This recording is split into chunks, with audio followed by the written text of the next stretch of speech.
If you looked at our family tree from the outside, you'd think it was thriving, strong roots, big trunk, plenty of branches. But if you looked closely, you'd see one branch covered in ribbons and lights, handed everything from birth.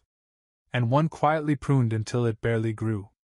I was the second branch. My sister, Natalie, was the first. And the favorite. By the time she was 8, she had a walk-in closet and a therapist. By 16, she had a car with her name stitched into the seats. Me? I got hand-me-down sweaters and a $100 Target gift card. For emergencies. And that was on a good year. The worst part? They never even pretended to treat us the same. They told everyone Natalie was gifted. Special.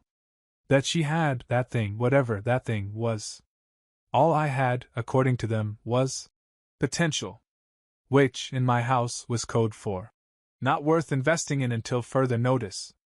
Grandpa Joe was the only one who didn't treat me like a disappointment in khakis. He wasn't loud about it. Never trash-talked my parents. But he saw me. He'd hand me old books with notes in the margins. Show me how to do things the real way, oil changes, patching drywall, making chili from scratch. He was sharp, stubborn, and allergic to show-offs.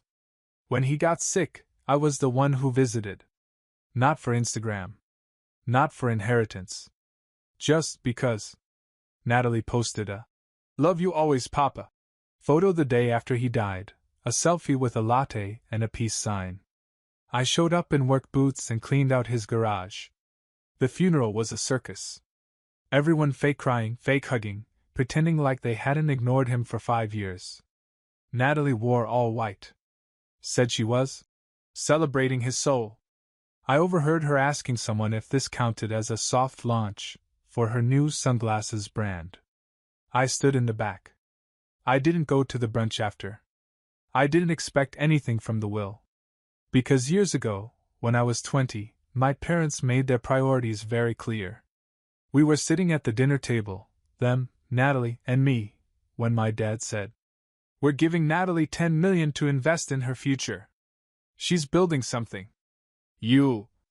He didn't finish the sentence. My mom did. "You're a hard worker. That's your strength. You'll build your own success. You'll be proud when you earn it." I didn't argue. I just nodded. And later that night, while Natalie popped champagne in the backyard, I went online and applied for a third job. That was the last time I asked them for anything.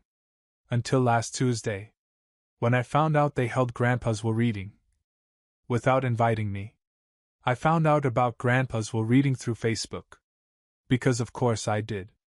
My cousin Jenna, the one who once brought a vape pen to Easter brunch, posted a heavily filtered photo from inside the law office.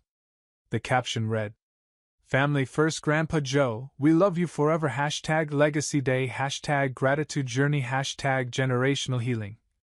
She was in the background. But front and center? My sister Natalie. Laughing, glass of water in hand like it was champagne. My mom leaning in, beaming. Dad off to the side, probably negotiating heir rights on the family tree. Even Great Aunt June, who hadn't spoken to Grandpa in 5 years because he called her the weakest handshake in the Midwest. Everyone was there. Except me. I stared at the photo for a long time, trying to convince myself there had been a mix-up. That maybe someone forgot.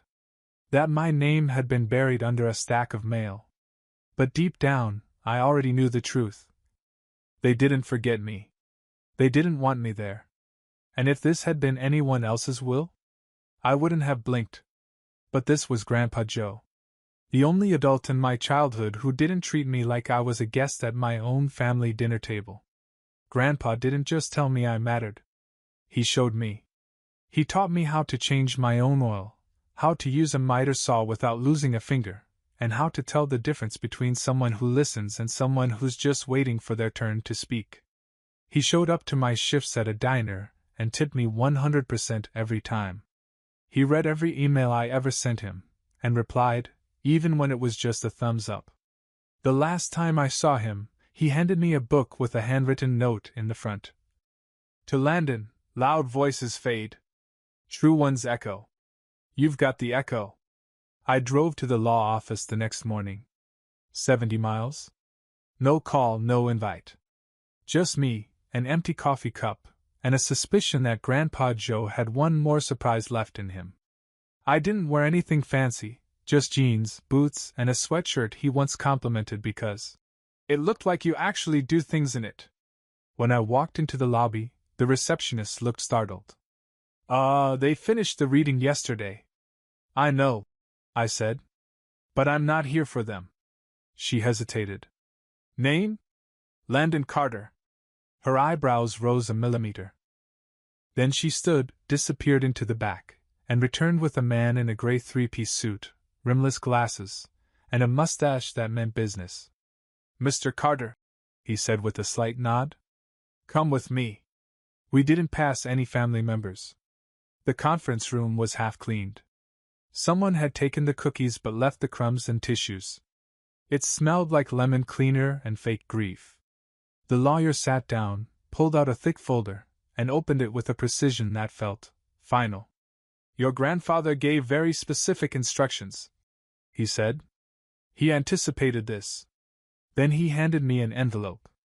My name, written in thick black ink. Grandpa's handwriting, blocky and confident, just like his signature chili recipe. I opened it with shaking hands. If they're reading this to you, it means they tried to leave you out. That was expected. They never saw you, not the way I did. But don't worry. I made sure they can't ignore you anymore. I didn't realize I was holding my breath until I let it go. Then the lawyer pulled out the actual will and read it out loud. I, Joseph Charles Carter, being of sound mind and probably sounder judgment than the lot of you deserve, hereby leave the entirety of my estate, including the house, savings, vehicles, tools, land, and associated assets, to my grandson, Landon James Carter. The only one who showed up when it mattered. Silence. Even the fluorescent lights buzzed quieter. I sat there, trying to process. I hadn't gotten a slice of the pie. I'd gotten the whole damn bakery. Everything. To me. I wasn't angry. I wasn't smug. I was just stunned. Because for the first time in my life, someone had looked at my family, looked at me, and said, he's the one who deserves it. It took less than 48 hours for the cracks to form. At first, it was just a voicemail from my mom. Sweet at the top, sour at the bottom, like a lemon meringue pie left out in the rain. Sweetheart, we heard something strange from the lawyer. Something about you receiving everything? That can't be right. You weren't even at the will reading. Let's talk. Okay? No apology. No. We should have told you. Just confusion that their plan hadn't worked. Then came the group text sent from Dad's phone, though the tone screamed. Natalie with a glass of white wine and an attitude. Family group chat. Dad, there's been a misunderstanding. Please don't do anything rash before we all talk this through. Natalie. Oh no, okay, now that we've had our little moment, can we be adults? Dad. Natalie, not helping. Natalie. It's just weird, okay? Grandpa was probably confused. We should be splitting things, not this. They weren't asking me for clarity. They were asking me to correct reality. To pretend it hadn't happened. I left the chat. That's when they went from passive-aggressive to just plain aggressive. Natalie called. I declined. She called again. I blocked. Then I got a text from Cousin Jenna. Hey! Awkward, I know. But your mom's super upset. She said you're being difficult. Can you maybe swing by their place so everyone can clear the air? Clear the air. That's what they always called it when they wanted me to sweep everything under the rug while they posed for family photos. I didn't reply. Instead, I packed a bag, got in my car, and drove straight to the house. My house. The key turned easily. The front door creaked the same way it had my entire life. The air inside smelled like lemon polish, tobacco, and quiet resentment. I walked through the rooms like I belonged there, because now I did. The creaky wood floors, the framed war medals, the old recliner with a blanket no one was allowed to wash. Grandpa's spirit lived in every square inch. I paused in the hallway, staring at the faint pencil lines still marked on the doorframe. My height, year by year. My name. Not Natalie's. Mine. That's when I heard it. A knock at the door. Soft at first. Then harder. More urgent. Landon? Mom's voice muffled. Open this door right now. I didn't move. We just want to talk, she added. About what? I said loudly through the door. The part where you left me out of the reading, or the part where you want to undo Grandpa's wishes. More knocking. Then Dad's voice. Son, let's be rational. We understand Grandpa was sentimental. He didn't always think things through. He thought through this, I said. He wrote it down. Had it witnessed. Signed and sealed. That's pretty damn thoughtful. Another pause. Then Natalie's voice. Come on, Landon. You don't even know how to handle a property like this. You're not exactly homeowner material. There it was. The dig. The assumption. The same old Natalie. I'll figure it out, I replied. Like you told me to do when you gave her $10 million and told me to go earn your own. Silence. A heavy one. Then I opened the door just a crack. Mom looked shocked. Dad looked tired. Natalie looked like she was about to throw a tantrum in heels. You don't know what you're doing, she snapped. No, I said. I know exactly what I'm doing. I'm not giving this back. Dad's voice was calm. Cold. You're making a mistake. No, I said. You did. When you forgot that Grandpa made his decisions after seeing how you treated me. Then I shut the door. Locked it. Deadbolt and all. Let them knock. I wasn't answering anymore. They gave it 3 days before they tried the legal route. I woke up to a formal letter shoved into the mailbox. Not mailed, not FedExed, literally shoved. Folded unevenly, addressed in my mom's handwriting, but with a law firm's letterhead. Inside? A printed statement. To whom it may concern, we believe Joseph Carter was not of sound mind at the time his will was finalized. We intend to challenge the document based on undue influence and familial exclusion. Translation? We're mad you won. We can't undo it, so now we'll try to drown you in paperwork and hope you fold. It was bold, considering Grandpa had updated his will 3 times over the last decade, each one more explicit than the last. And every single version said the same thing: I get everything. I called the attorney who handled the will, Mr. Calhoun, a man who could make oak trees feel insecure. He picked up after 2 rings. Mr. Carter, he said. I figured you'd be calling. I've already spoken to their lawyer. Quite a theatrical little stunt, considering they signed as witnesses 6 years ago. My jaw dropped. They what? Oh yes, he said, with the tiniest smirk in his voice. Both your mother and father signed the 2017 version as witnesses, which matches the 2021 version almost word for word. Their claim won't hold. I sat back in the chair and exhaled for the first time all day. And Natalie? I asked. She's not listed on any version of the will. I almost felt bad. Almost. That night, the family group chat blew up again. I'd rejoined it briefly, out of morbid curiosity. The messages came in rapid fire. Dad, this is bigger than just paperwork. Let's not make this ugly. Natalie, too late. Landon's being a psycho. He's weaponizing Grandpa's grief for clout. Mom, we need to resolve this internally. Me, then you should have included me in the internal meeting to read the will. Dad, be careful what bridges you burn. Me, you already doused them in gasoline. I just stopped standing on them. Left the chat again. This time for good. Then came the pettiness. Someone, I won't name names, but their name rhymes with flatally, posted a photo carousel on Instagram. Childhood photos with Grandpa, staged garden shots, even a quote card that said, "We honor those who gave us roots, even when others try to rip them out." The comments were all variations of, So proud of you, babe, family always wins. And one haunting. Get what's yours crown. I didn't comment. Didn't post a thing. But I did make one call, to the local paper Grandpa subscribed to for 41 years. I asked if they were doing an obituary feature. They were. I sent in a full write-up, his military photo, and a line from a letter he once wrote me. When the world tells you you're optional, show up anyway. 2 days later, they published it. Full spread. Page 3. No mentions of Natalie. One line that said, "He is survived by his grandson, Landon, who cared for him in his final year and was the sole recipient of his estate." I didn't send the paper to my parents. I didn't need to. I knew they'd read it. 2 weeks. That's how long it took before the fire in their eyes flickered into something else. Not remorse.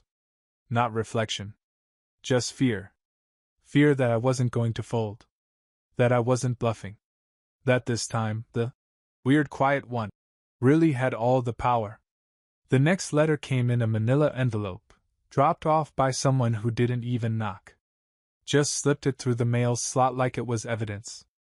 The return address? A mediator named Sandra who used a Gmail account and a floral logo that looked like it belonged on a wellness blog. I specialize in high-emotion estate matters. It read, "Your parents and sister have expressed a desire to begin the healing process through structured dialogue." Structured dialogue, code for. We finally realized yelling didn't work, so now we're going to try sounding reasonable. I tossed the letter onto the counter. Then I got to work. Moving in. Not just metaphorically. Literally. I packed up my studio apartment, all 300 square feet of it, and started hauling things into the house that used to smell like Grandpa's chili and now smelled like fresh paint and second chances. The garage became a workshop. The living room, mine. The upstairs office, now full of my notes, my projects, my voice. I framed the will and hung it on the wall. Petty? Maybe. But so was leaving your kid out of a legal reading and trying to rewrite a legacy with Instagram posts and legal threats. Joe and Alexis came by the first weekend. We tore out the rotting flower beds in the front yard and planted new ones. Lavender, rosemary, and this stubborn little blue plant Joe insisted was lucky. Bruno barked at a squirrel and then took a nap in a sunbeam like he owned the place. I hadn't felt that calm in years. And then, right on cue, the call. Voicemail. From my dad. "Landon, your mother and I have been thinking. We understand this hasn't been easy. We'd like to visit. Just talk. As a family." It sounded like a man trying to read a script written by someone who owed him money. I listened once. Then again. Just to be sure I heard the part where he almost sounded sorry. But here's the thing about apologies in my family. They only came after you got something they wanted. And this time? I had everything. The will. The house. The story. The leverage. And worst of all for them, the truth. They couldn't control the narrative anymore. Couldn't say I was ungrateful, or a drifter, or just didn't want success bad enough. Because I had it now. Not their version. Mine. That weekend I hosted a real dinner. Just friends. No family. We grilled burgers, made cocktails in mason jars, and played a terrible 2000s playlist from an old Bluetooth speaker with a cracked bass.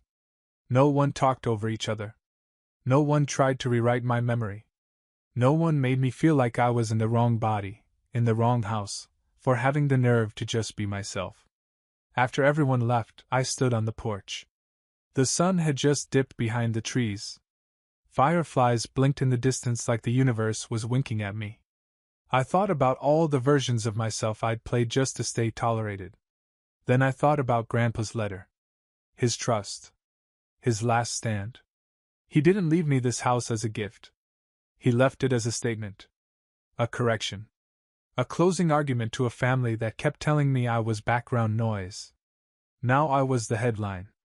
And for the first time in my life, I didn't have to raise my voice to be heard. It started with an email. No subject line.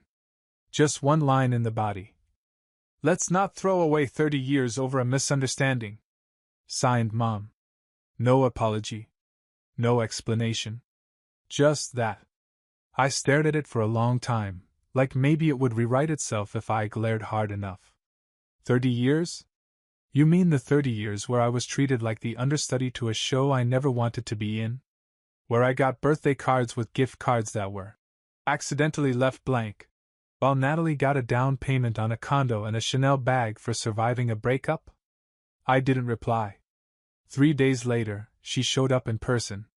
Unannounced. Just appeared on the porch like an unexpected audit. She wore sunglasses, pearls, and a pastel sweater set like she was starring in a miniseries called Suburban Guilt: The Reckoning.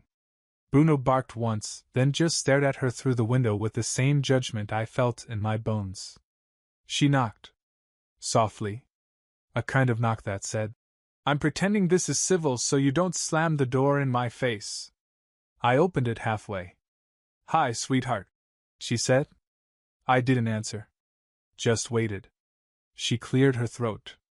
"I just want to talk. No drama. No yelling. I thought maybe we could figure something out." "You bring a lawyer?" I asked. "No," she said, forcing a smile. "Just me. And this." She pulled a manila folder out of her bag and handed it to me like it was a housewarming gift. Inside, a formal buyout offer. $850,000 for the house, land, and all rights associated with Grandpa's estate. I laughed. Not hard. Just one of those breathy, disbelieving sounds that comes out when you can't decide if something's hilarious or infuriating. "You're trying to buy me out of something Grandpa gave me? It's a generous offer," she said. "You're young. You could use the money to start fresh. Launch something. Travel. Get out of this little town. Right. Because money heals betrayal?" Her smile flickered. "This isn't about betrayal. It's about closure. Natalie's been having a hard time." "There it is," I said. "The Natalie clause. She's your sister. And I'm your son," I shot back. "But that didn't stop you from giving her $10 million and telling me to earn my own worth like I was some kind of contestant on Family Survivor." She winced. "You don't have to be bitter, Landon." "I'm not," I said. "I'm clear. Big difference." We stood there for a while, wind picking up around us. A neighbor's wind chime rattled in the distance like background music to Emotional Consequences. "I'm offering you a chance to move forward," she said. "No," I said. "You're offering me hush money. You just don't like that I've finally got the mic." For a second, 1 second, I saw something crack behind her sunglasses. Not sadness. Just the realization that the old script wouldn't work anymore. "You've changed," she muttered. "No," I said. "I just stopped apologizing for staying in the picture." Then I stepped back. Closed the door. This time with no hesitation. Inside, I set the folder on the counter. Made a sandwich. Roast beef, extra mustard, Grandpa's favorite. Put on a Miles Davis record and opened the back door to let in the late spring air. Then I texted Joe. "They offered $850,000. Turned it down." She replied 3 seconds later. "That's my rich best friend. Also, I'm naming a cocktail after you." And just like that, I realized something. For the first time ever, I wasn't for sale. She showed up in a black Escalade. Of course she did. Natalie had always treated family matters like red carpet events. I expected her to roll out wearing a power suit and sunglasses, ready to PR her way through a personal disaster. Instead, she looked plain. No camera crew. No ring light. Just jeans, sneakers, and a tight ponytail that screamed, "I'm pretending I'm humble." She didn't come to the front door. She stood at the foot of the porch like a contractor waiting for an estimate. I watched her from the kitchen window for a solid 30 seconds before stepping outside. "Didn't think you'd come alone," I said. "I figured if I brought Mom or Dad, you'd throw a rake at me." "Tempting," I said. "I just cleaned the shed." She let out a hollow laugh, then looked up at the house. I forgot how big this place was. No one forgot, I said. You just stopped visiting. Natalie took a breath, then sat on the bottom step. I didn't join her. I stood above, not out of spite. Just because I'd been down there my whole life. I want to be honest, she said. I'm pissed. Not gonna lie. Same. You didn't even call me. Not once. You just ghosted us, moved in, posted up like you were the king of some revenge movie. You mean the house I was legally left in a notarized will? You don't get it, she snapped. You don't know what this did to the family. Did to the family? I repeated. Natalie. They cut me out of Grandpa's will reading. They tried to erase me before the ink dried. And now you're mad I kept what was already mine. Her face twisted like she bit into something sour. I just thought. She started, then stopped. I thought we'd split it. Why? Because we're family. That word. She said it like a shield, as if family was supposed to absolve everything. You want to talk family? I said.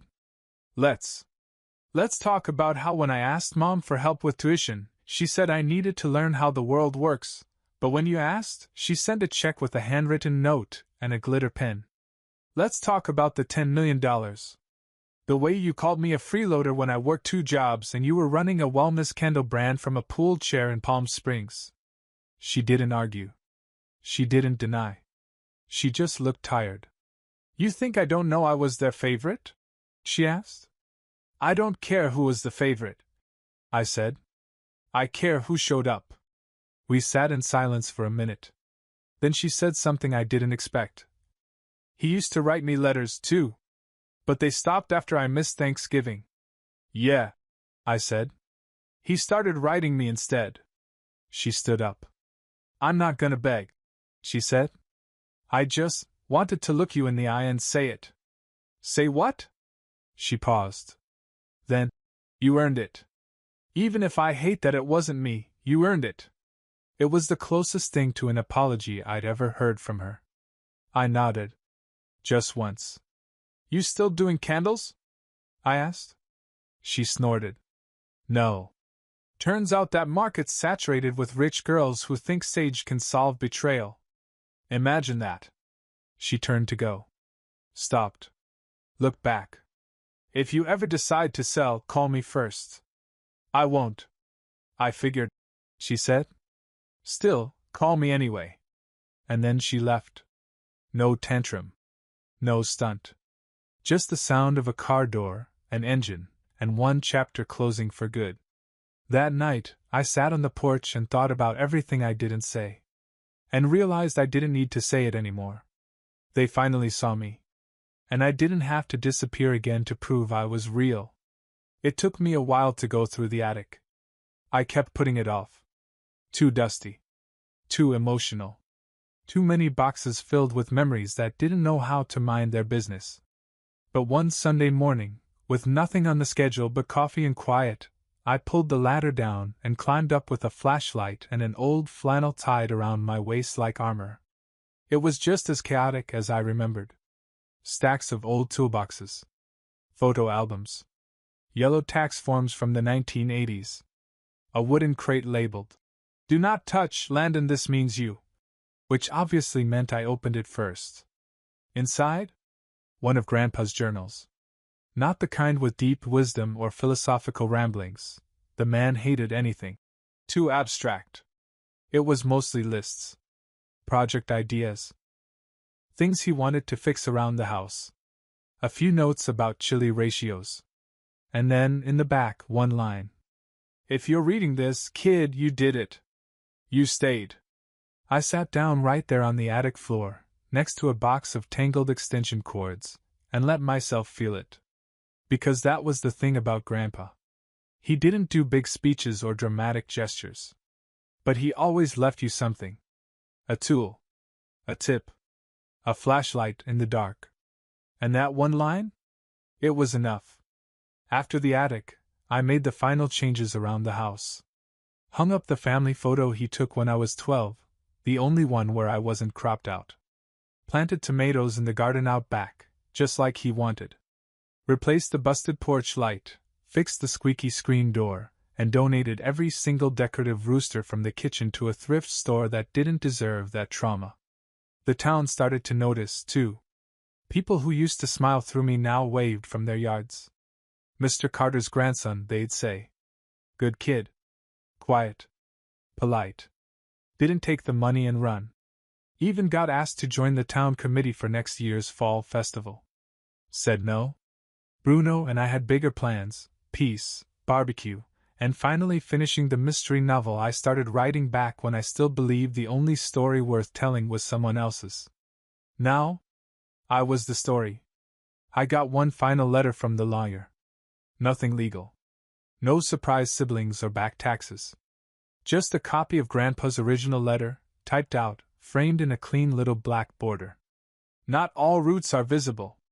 Not all homes are big. But some foundations are built on showing up. Thanks for showing up. JC. I hung it above the desk. The house was mine. The silence was mine. The legacy? It was mine, too. And I wasn't going anywhere.